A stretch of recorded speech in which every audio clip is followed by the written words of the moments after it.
الرحيم الحمد لله رب العالمين والعاقبة للمتقين والصلاة والسلام على سيد الأنبياء والمرسلين سيدنا وحبيبنا وحبيب رب العالمين محمد وعلى آله وأصحابه ومن هدى إلى يوم الدين.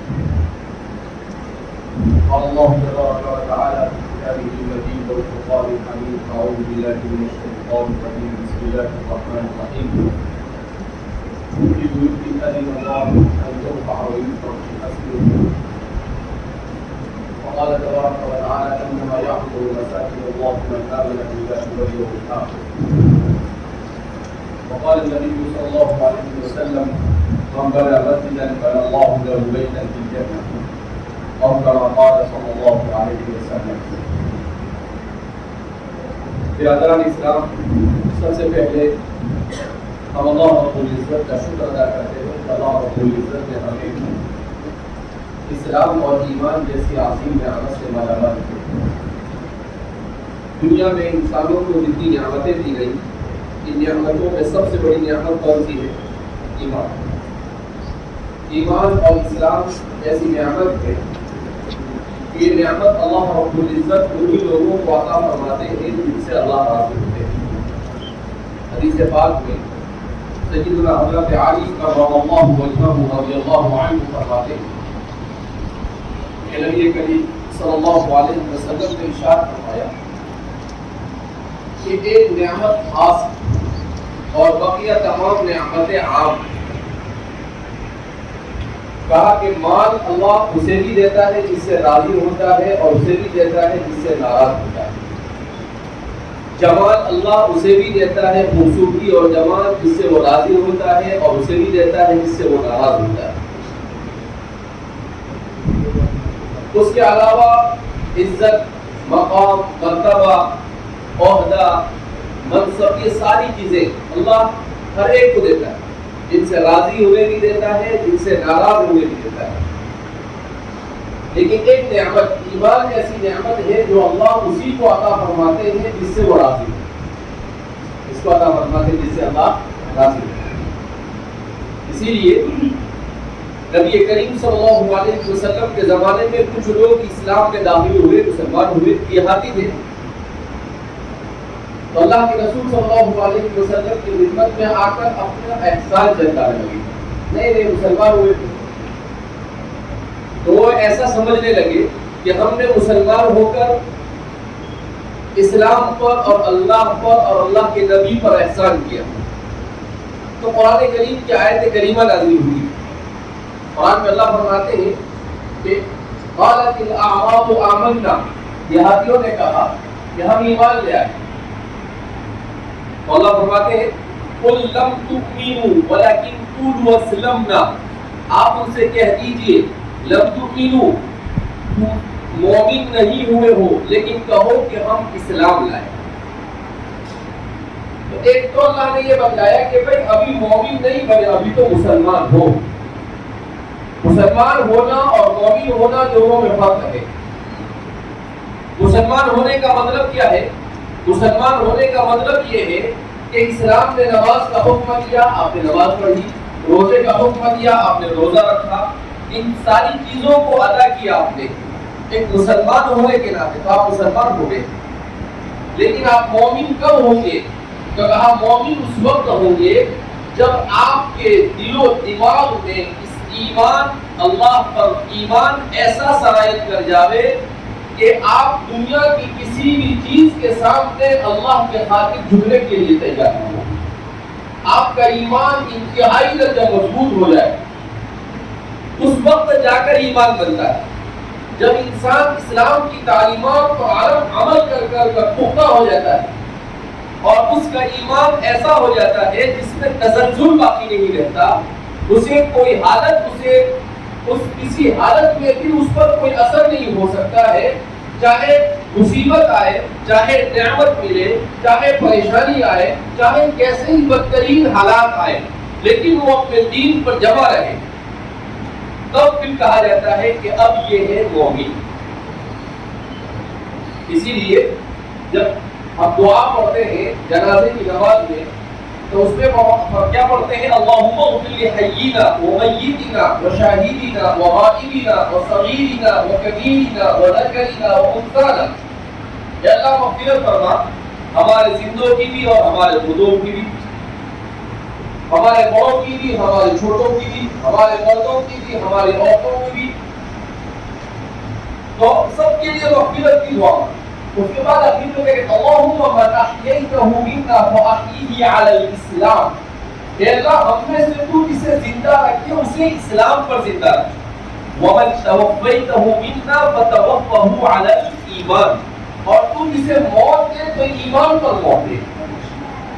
کوئی آدمی پوری زندگی مسلمان ہے اور وہ ایمان کے ساتھ گیا، اس کا علم اور اس کا پتہ کیسے چلے گا؟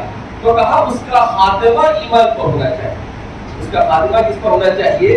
ایمان پر، کہ جب وہ مر رہا ہو اس وقت وہ اللہ اور اس کے دین اور اس کے رسول اور اس کی کتاب سے راضی ہو، اس حالت میں وہ دنیا سے جاتا ہے، اس کی زبان سے کلمہ جاری ہو جاتا ہے، تو پھر کہا جاتا ہے کہ مات مؤمنا، کی آدمی ایمان کے ساتھ گیا۔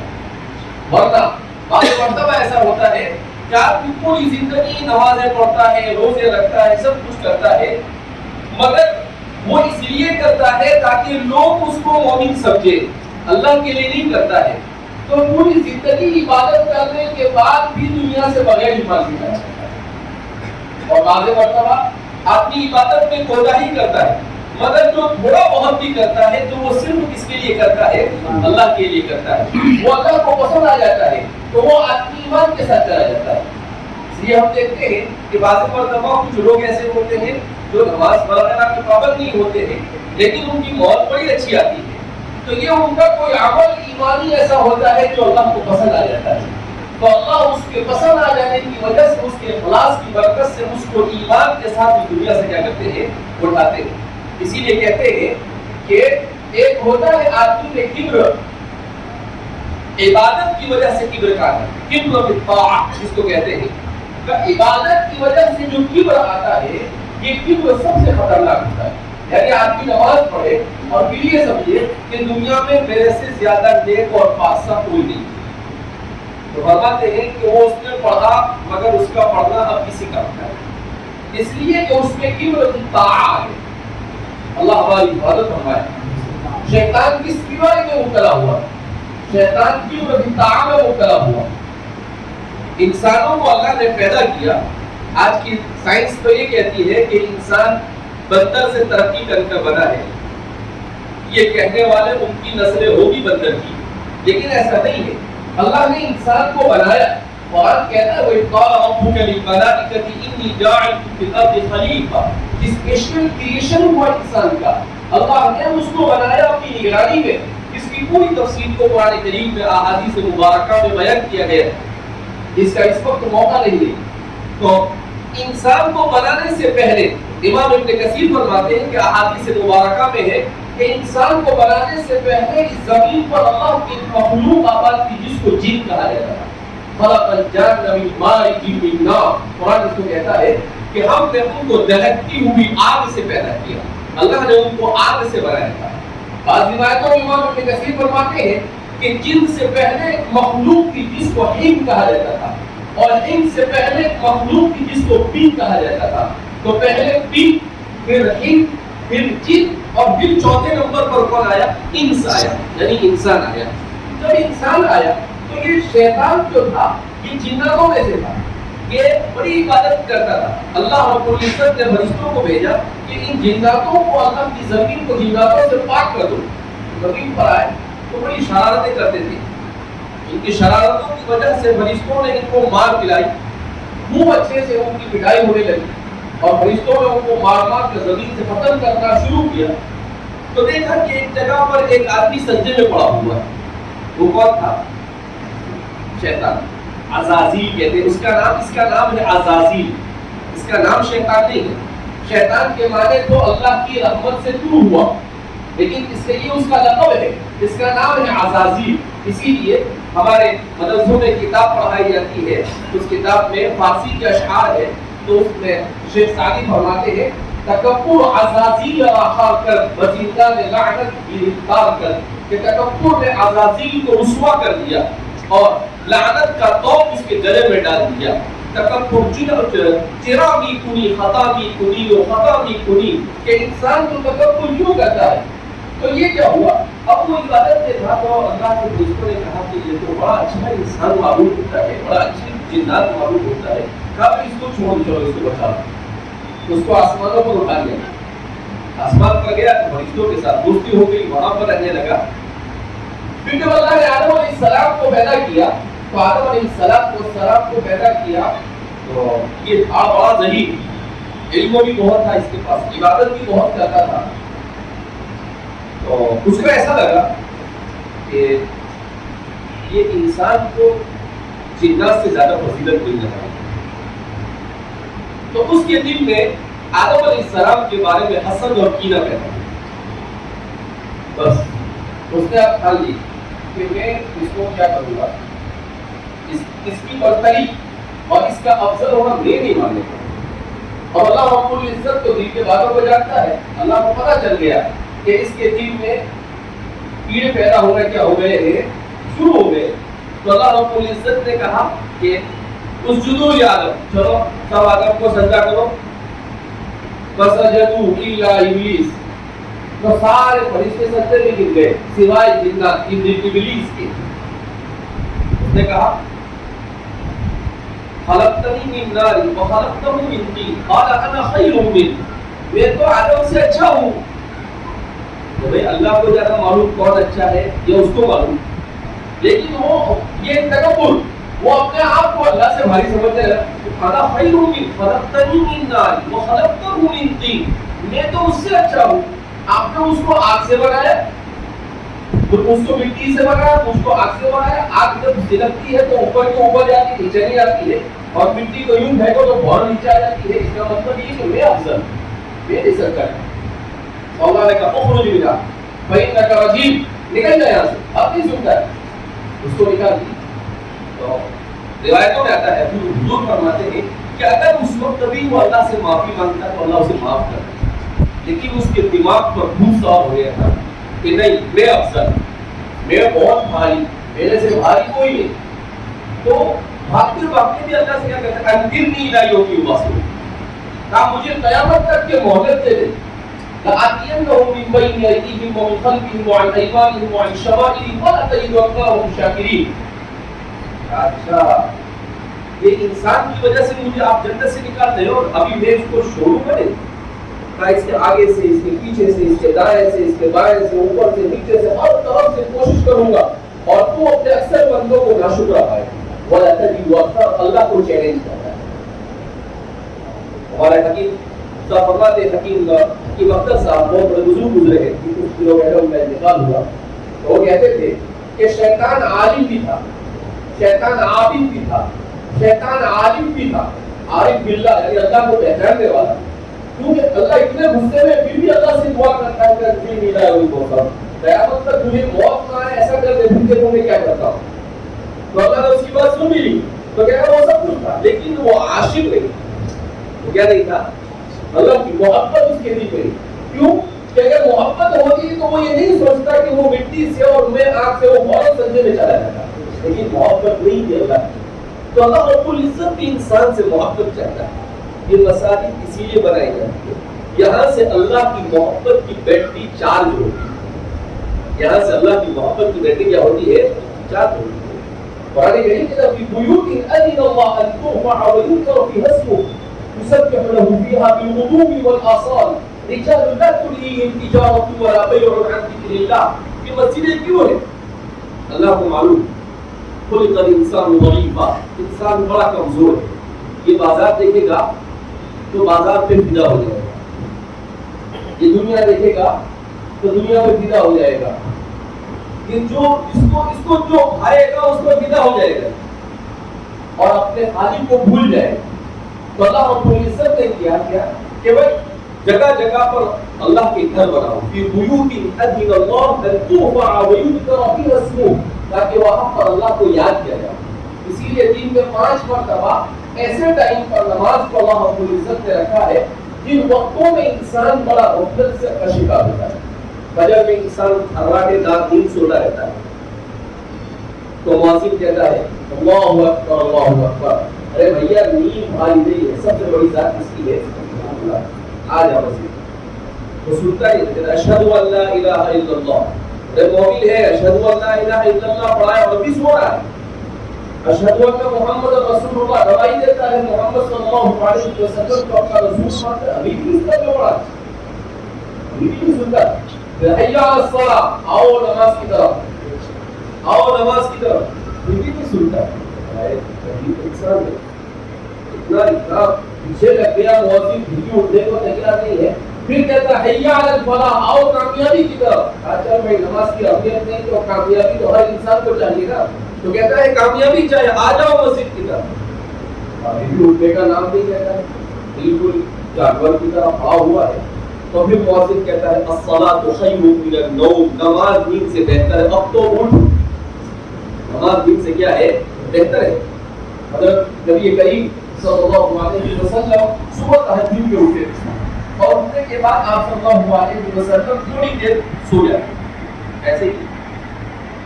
تو حضرت بلال رضی اللہ تعالیٰ کو آپ صلی اللہ علیہ وسلم کو فجر کا وقت داخل ہوتا تو اٹھانے کے لیے, اور بلال فرماتے ہیں کہ اکثر میں جب اٹھانے کے لیے جاتا تو آپ اٹھ چکے ہوتے تھے. ایک دن ایسا ہوا کہ آپ سو رہے اور آپ کو نیند لگ گئی. تو حضرت بلال نے کہا کہ اب اللہ کے رسول صلی اللہ علیہ وسلم کو کیسے اٹھاؤ, اللہ کے رسول نے کوئی تکلیف نہ ہو جائے مجھ سے, تو کیسے اٹھاؤ.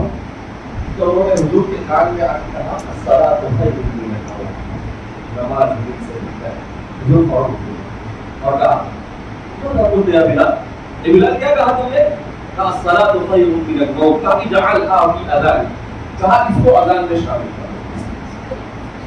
یہ جملہ حضرت بلال, اس کا جملہ ہے حضرت بلال, اذان میں شامل کر دی. قیامت تک لوگ الصلاۃ خیر من النوم پڑھیں گے اور ثواب کس کو ملے گا؟ سیدنا حضرت بلال ابن رباح, حضرت بلال کو ملتا ہے. اسلام نے کالا گورا نہیں دیکھا, اسلام نے مالدار اور غریب نہیں دیکھا. حضرت بلال کا جملہ ہے اور اذان کا جز بن گیا. قیامت تک کیا الصلاۃ خیر من النوم کی صدائے فجر کے وقت لگائی جاتی رہے گی اور اس کا ثواب حضرت بلال کے اکاؤنٹ میں کیا ہوتا رہے گا؟ جاتا رہے گا. حضرت بلال کا جملہ. تو پھر اس کے بعد بھی جو کہا کہ اللہ اکبر اللہ اکبر, کہ بھائی اللہ سب سے بڑا ہے, اب تو اٹھ کے آ جا. لیکن اس کے بعد بھی ہمارا مومن ہے کہ آج فجر میں 90 نہیں 95 نہیں 97% سوتا ہے. کتنے فیصد؟ 97 سے زیادہ بھی بولتے تو کوئی غلط ہوگا. کیوں؟ اس لیے کہ دشمن نے ہم کو یہ سکھایا کہ رات میں جاگو اور صبح ہونے سے پہلے پہلے کیا ہو جاؤ, سو جاؤ. یہ کون سی زندگی؟ قرآن کریم میں اللہ فرماتے ہیں وَجَعَلْنَا اللَّيْلَ لِبَاسًا, رات کو سونے کے لیے بنایا, دن کو سونے کے لیے نہیں بنایا. دن کو کس کے لیے بنایا ہے؟ دن کو کمانے کے لیے بنایا ہے, دن کو کام کرنے کے لیے بنایا ہے. نبی کریم صلی اللہ علیہ وسلم نے دعا کی اللہم اجعل اللہم بارک لامتی فی بکورہم, اللہ میری امت کی صبح کے وقت میں برکت عطا فرما. فرماتے ہیں کہ صبح کے وقت جب آدمی جلدی سے اٹھ جاتا ہے, اپنی تجارت کو اپنے کام کو شروع کر دیتا ہے تو اللہ کی طرف سے اس میں برکت ہوتی ہے. حضرت مولانا تقی عثمانی صاحب دعوت برکاتہم, جو اس وقت عالم اسلام کی سب سے بڑی شخصیت ہے, جن کو شیخ الاسلام کہا جاتا ہے, وہ فرماتے ہیں کہ امت صبح میں سوتی رہتی ہے جب اللہ کی طرف سے برکت نصیب ہوتی ہے, اور پھر اس کے بعد لوگوں کے سامنے رونا ہوتی ہے کہ میرا پورا نہیں ہوتا ہے, میرے مال میں برکت نہیں ہوتی ہے, میری تجارت میں برکت نہیں ہوتی ہے. کہاں سے برکت ہوگی؟ جب برکت نصیب ہو رہی تھی تو بستر پر کھپاٹے لے کر سو رہا تھا, برکت تو لے کے لیے پہنچا نہیں. آپ دیکھیں کہ بہت سارے ہندو ہمارے بھائی ایسے ہوتے ہیں کہ وہ صبح میں جب ہم فجر میں آتے ہیں تو وہ دکان کھول دیتے ہیں. ان کے یہاں پر بھی یہ ماننا ہے کہ صبح سویرے اگر دکان کھول دی جائے تو اس سے کیا ہوتا ہے, کام یعنی تجارت میں برکت کا لفظ تو بہت پتہ نہیں بولتے لیکن کہتے ہیں کہ تجارت اچھی ہوتی ہے. لیکن ہمارے طریقے کو وہ اختیار کرتے ہیں. اسی لیے حضرت مولانا اشرف علی تھانوی رحمہ اللہ تعالی فرماتے تھے کہ کافر اور مشرک بھی اگر اسلام کے اصول کو اختیار کرے گا تو وہ ترقی کرے گا. اور مسلمان اگر اپنے اصول کو چھوڑ دے گا تو وہ ترقی سے اٹھ کر تنزل کی کرتا ہے. تو آج ہمارے اصول انہوں نے کیا کر لیا تو ہم پیچھے رہ گئے اور وہ کیا ہو گئے آگے بڑھ گئے. تو اس لیے ضرورت ہے اسلام کو سمجھنے. فکروں کا زمانہ ہے, بڑی آزمائشیں ہیں. جب تک کہ دین کو سمجھیں گے نہیں, دین کو زندگی میں جگہ نہیں دیں گے, 5 وقت کی نمازوں کا اہتمام نہیں کریں گے, اللہ کے سامنے دل گڑا کر مانگیں گے نہیں, اتنی آسانی کے ساتھ ایمان کے ساتھ نہیں جائیں گے. نبی کریم صلی اللہ علیہ وسلم نے ارشاد فرمایا کہ میری امت پر قیامت سے پہلے ایسا زمانہ آئے گا کہ القابض علی الایمان کالقابض علی الجمرہ, کہ ایمان پر جمع رہنے والا ایسا ہوگا جیسے انگارے پر کھڑا رہنے والا. انگارے پر کھڑا رہ سکتا ہے لیکن ایک آدمی اپنا دل پتھر بنا دے, نہیں کچھ بھی ہوگا میں انگارے میں سے اٹھوں گا. ایسا اگر کوئی اپنے دل کو ایمان کے لیے بنا لے گا تو ہی ایمان پر جم جائے گا. ایک روایت میں حضور نے فرمایا یصبح الرجل مؤمنا ويمسي کافرا, کہا ایسا خطرناک زمانہ آئے گا فکروں کا کہ ایک آدمی صبح تو مسلمان ہونے کی حالت میں کرے گا لیکن شام ہونے تک کافر بچ جائے گا. ويمسي مؤمنا ويصبح کافرا, کہا رات میں سوئے گا تو ایمان کے ساتھ سوئے گا اور صبح میں اٹھے گا تو کفر کے ساتھ. اللہ کے رسول صلی اللہ علیہ وسلم نے حالات کے بارے میں بتا دیا تھا کہ ایسے سب حالات دنیا میں آنے والے ہیں. کہا یہ سب حالات سے نمٹنے کا سب سے آسان طریقہ یہ ہے کہ اپنے آپ کو علم سے وابستہ کیا جاوے, دین کو سیکھا جاوے, اپنی نسلوں کو دین سکھایا جاوے, اپنے آپ کو اور اپنے گھر والوں کو مسجد سے جوڑا جائے.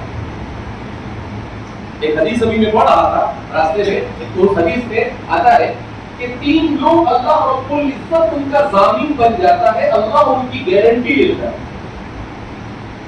کوئی فریج وغیرہ خریدتے تو اپنے کہتے ہیں کتنے سال کی گارنٹی, 3 سال کی گارنٹی, 5 سال کی گارنٹی. تو فرماتے ہیں کہ اللہ فرماتے ہیں کہ 3 لوگوں کی ضمانت میں لیتا ہوں. اب کون کون کا جو شخص اللہ کے گھر کی طرف مسجد کی طرف چل کر آئے گا میں اس کی ضمانت دیتا ہوں اور وہ میری ضمانت میں ہے, وہ میری گارنٹی. اس کا سب کچھ کیا کرنا, اس کی حفاظت کرنا میری ذمہ. جو حج کے لیے نکلا اس کی ضمانت میں لیتا ہوں, اور جو اللہ کے راستے میں جہاد کے لیے نکلا اس کی ضمانت میں لیتا ہوں. تو یہ 3 کی ضمانت اللہ لیتے ہیں. سیدنا حضرت ابو ہریرہ رضی اللہ تعالیٰ عنہ کی روایت ہے جس کو الجامع الصحیح کے قدم میں کیا ہے. تو فرماتے ہیں حضور نے 3 کی, یعنی ہم اس مسجد کی طرف آنے کو بہت معمولی سمجھتے ہیں. وہ جہاد پہ نکلنے والے آدمی مجاہد کی طرح اس کا ثواب ملتا ہے. جیسے کوئی آدمی حج کے لیے جاتا ہے اس کے لیے جو چیز ہے وہ فیسلٹی اللہ کس کو دیتا ہے, مسجد کی طرف آنے. تو مساجد بھی اللہ کے گھر ہے, اس کو آباد, اس کو بنا لینا. مسجد کو بنا دی شفر میں ایمان کی حرارت والوں میں. من اپنا پرانا پاپی تھا نمازی بن نہ سکا. مسجد بنا دینا یہ آسان, لیکن مسجد کو آباد کرنا ہے مشکل. علامہ اقبال کے زمانے میں ایک مقدمہ چلا, انگریزوں کے زمانے میں. تو اس مقدمے میں ایسا ہوا کہ بھائی اگر صبح تک کی یہ مسجد یہاں پر ہوگی, اچھی پوری بن گئی ہوگی, تو یہ زمین مسلمانوں کی ہوگی, ورنہ نہیں. مسلمان کو مسلمان جوش تو ہے, اس کے بعد ہوش آ جائے تو بہت اچھی بات ہے. تو رات میں مسجد بنانا شروع کیا اور صبح تک تو مسجد کھڑی کی. تو علامہ اقبال وہاں پر مسجد دیکھنے کے لیے چلو جا کرتے تھے. تو نماز کا وقت دیکھا کوئی مصلی ہوگا, 2-4 مصلی ہوں گے, تو آپ نے بھی یہ شہر کہا مسجد کو بنا دی شب بھر میں ایمان کی حرارت والوں نے. ایمان کی حرارت کی برکت سے مسجد تو ایک رات میں بنا دی. من اپنا پرانا پاپی تھا نماز بن نہ سکا. لیکن پرانا گناہ کے عادی بن چکے تھے, مسجد بنانے کے بعد اس کو چھوڑ نہیں, مسجد آباد ہوئی. بعض حدیثوں میں آتا ہے اللہ کے رسول صلی اللہ علیہ وسلم نے ارشاد فرمایا کہ مسجد جب آباد نہیں ہوتی ہے تو یہ مسجد بستی والوں کو لعنت بھیجتی ہے اور کہتی ہے کہ اللہ یہ تیرے گھر کو آباد نہیں کر رہے ہیں, تو ان کے گھروں کو بھی رن کر. بہت بددعا کرتی ہے مسجد. اب آپ نے مسجد کیسے بددعا کریں گے؟ آج کی سائنس یہ ہوتی ہے کہ ہر چیز میں جان.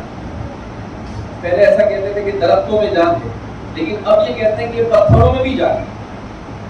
یہ سائنس میں اسی لیے کہتا ہوں کہ سائنس وغیرہ پڑھنے کے بعد یہ سائنس اسلام سے 1400 سال پیچھے. کتنے سال پیچھے ہے؟ اللہ کے رسول صلی اللہ علیہ وسلم نے ایک مرتبہ کہا کہ قرآن کیا کہتا ہے، وَإِن مِّن شَيْءٍ إِلَّا يُسَبِّحُ بِحَمْدِهِ، ہر چیز دنیا میں اللہ کا ذکر ہے، ہر چیز، وَإِن مِّن شَيْءٍ، قرآن کہتا ہے ہر چیز اللہ کا ذکر ہے۔ یہاں تک کہ اللہ کے رسول نے فرمایا کہ آدمی جب کسی لکڑی کی کرسی یا چارپائی پر بیٹھتا ہے اور وہ آواز کرتا ہے طاق طاق، تو کہا کہ وہ آواز نہیں ہے، وہ اللہ کی تسبیح ہے۔ کیا کہتا ہے؟ اللہ کی تسبیح ہے۔ جیسے ہم کوئی ٹک کھولتے ہیں، بند کرتے آواز آتی، کہا یہ اللہ کی تسبیح ہے۔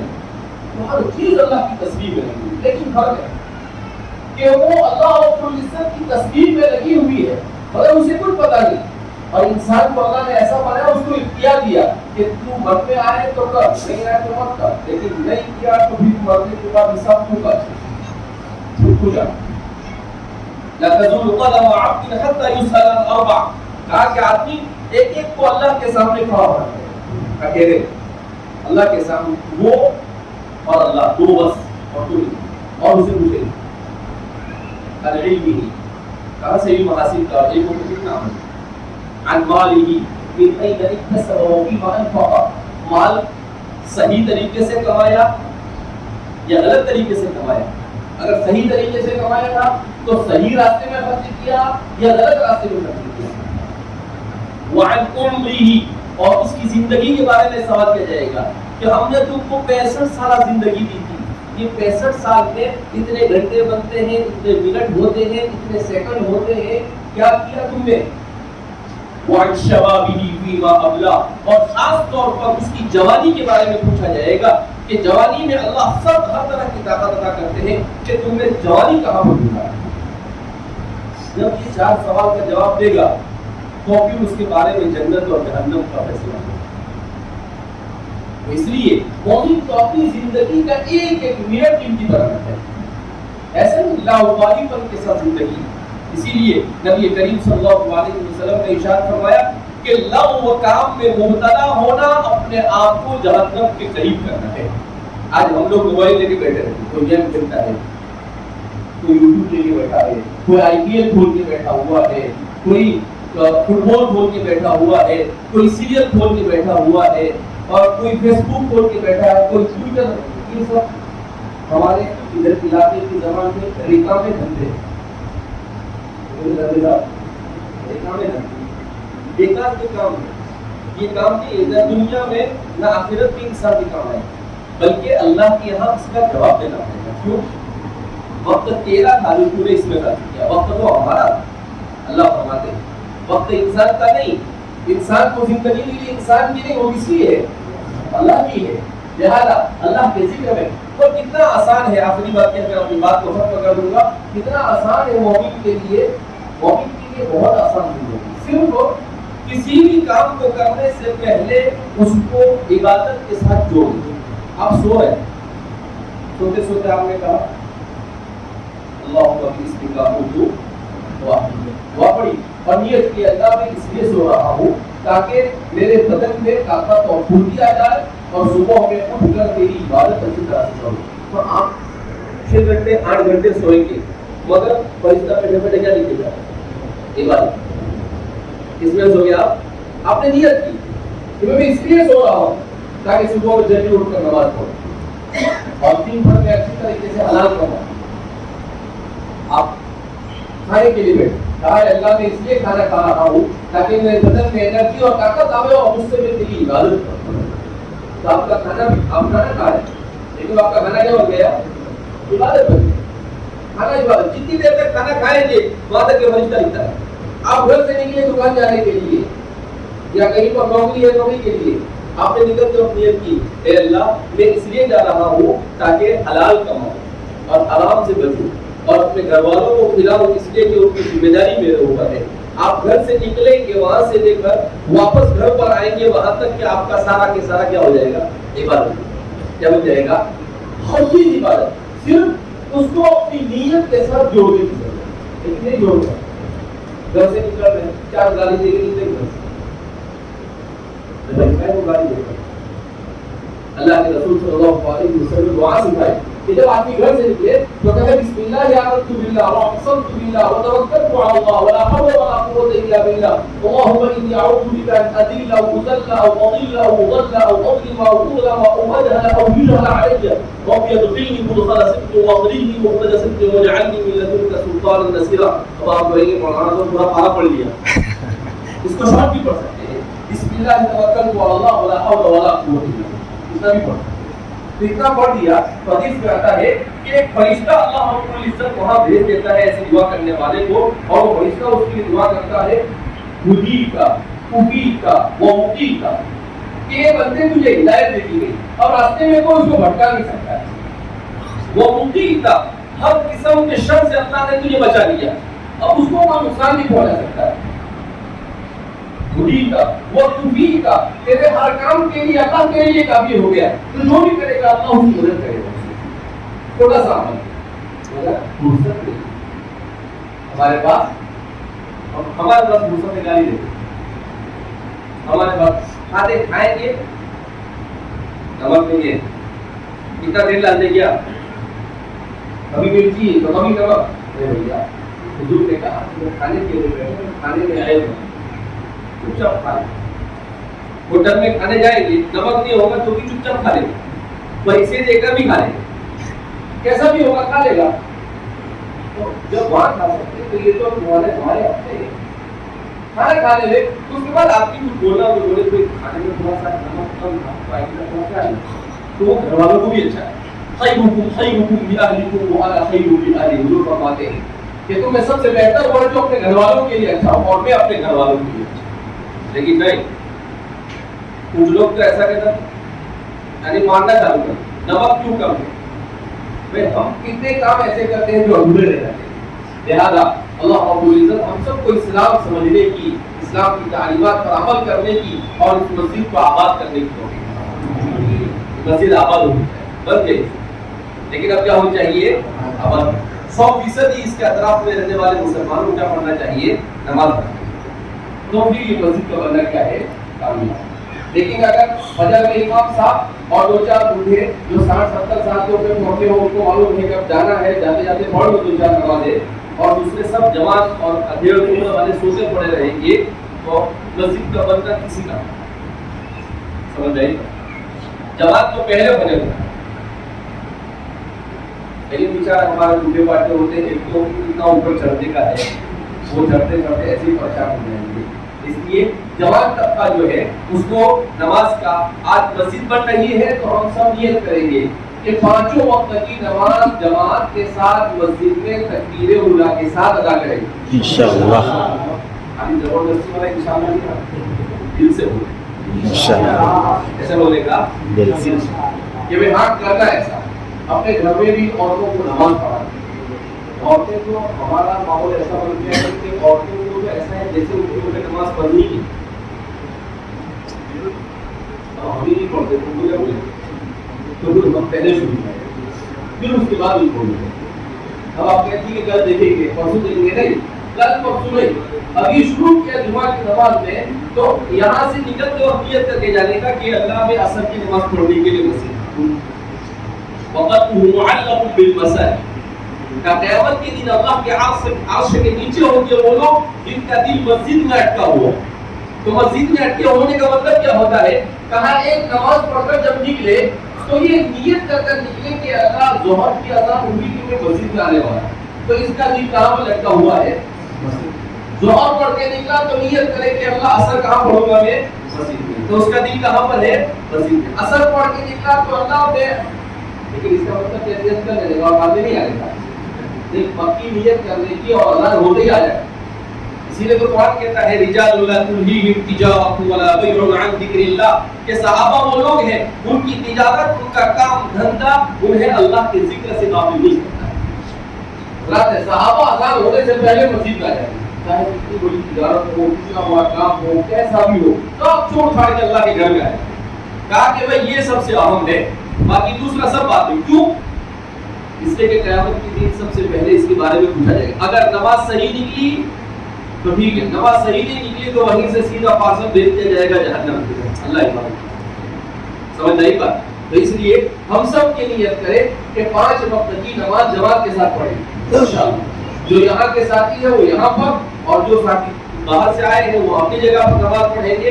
اپنے محلے کے آزو بازو کے لوگوں کو بھی نماز کے لیے ساتھ میں لانے کی کوشش کریں، اپنے دوست احباب کو بھی ساتھ میں لانے کی کوشش کریں، اپنے گھر والوں کو بھی نماز کے لیے ترغیب کرتے رہیں۔ اللہ رب العزت ہم سب سے راضی ہو جائے، ایسے کام کرنے کی توفیق کا عطا فرمائے۔ فطروں کے اس دور میں ہر قسم کی فطروں سے اللہ ہماری حفاظت فرمائے۔ جن لوگوں نے اس مسجد کی تعمیر میں حصہ لیا ہے اللہ رب العزت انہیں دنیا اور آخرت میں بہترین اجر عطا فرمائے۔ حدیث میں حضور نے کہا کہ اگر کوئی چڑیا کے گھونسلے کے برابر بھی مسجد بنائے گا تو اس کو ثواب ملے گا۔ تو ہمارے محدث کہتے ہیں یہ مطلب اس کا، تو کہا کہ اگر کوئی مسجد بنتے وقت ایک اینٹ بھی دے گا تو اس کے لیے اللہ پورا گھر جنت میں